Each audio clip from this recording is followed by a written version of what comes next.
Hello, everyone, and welcome to another edition of Midweek Minutes. This past Sunday, we started a new chapter in the book of 1 Peter, and our passage was 1 Peter chapter 3, verses 1 through 7. Let me read it for you. Now, I'm only going to share verses 1 and 2 and verse 7.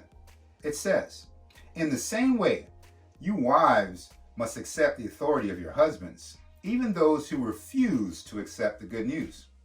Your godly lives will speak to them better than any words. They will be won over by watching your pure, godly behavior."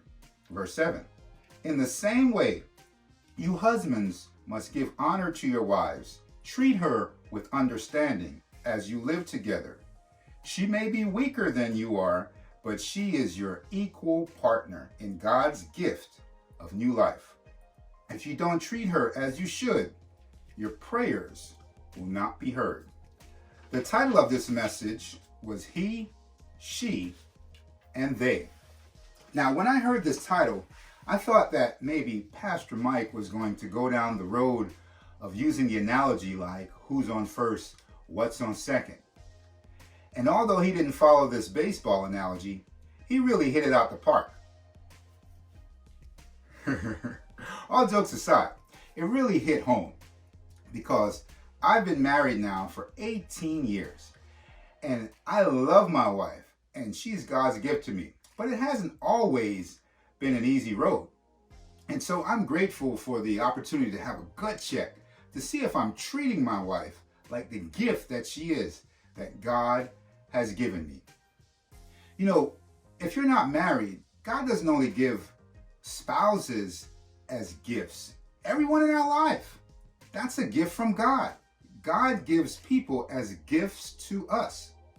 And oftentimes we get these gifts and we want to treat them like we're at a white elephant party where we try to exchange them for another gift until we can eventually get to that gift card so we can buy what we want. Well, guess what? God knows better what we need than we do. And God places people in our lives so that we can be a blessing to them and so that they can help us to grow and change. We had a point that says that God cares deeply about the way we treat those He gives to us. And one way for us to be able to treat people properly is to put ourselves in their shoes. Now I'm in my closet and you see the shoes here. It's just as a visual of impact. But it reminded me of when I went on a cruise a few years ago with my family.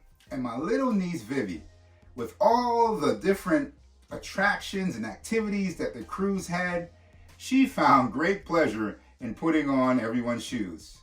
Her grandmother's shoes, her dad's shoes, and I saw her one time with my shoes. And you can imagine this 3-year-old wearing my size 13s. And she was able to move around, but kind of clumsily.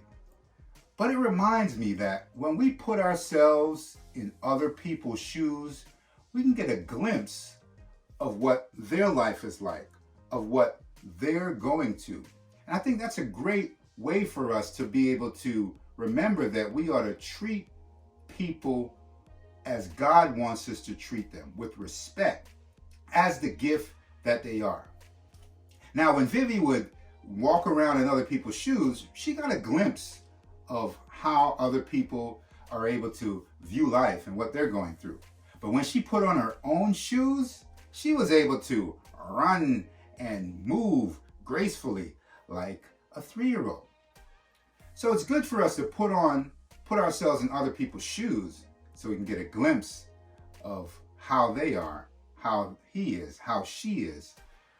But it's very important for us to put on the shoes that God has given us so that we can walk out this life the way God intended it, to be who He created us to be. So whether you're a he or a she, walk in the shoes that God has given you so that they can see God in you and He can get the glory. Thank you for joining me for another edition of Midweek Minutes. And I hope to see you again next week. Goodbye for now.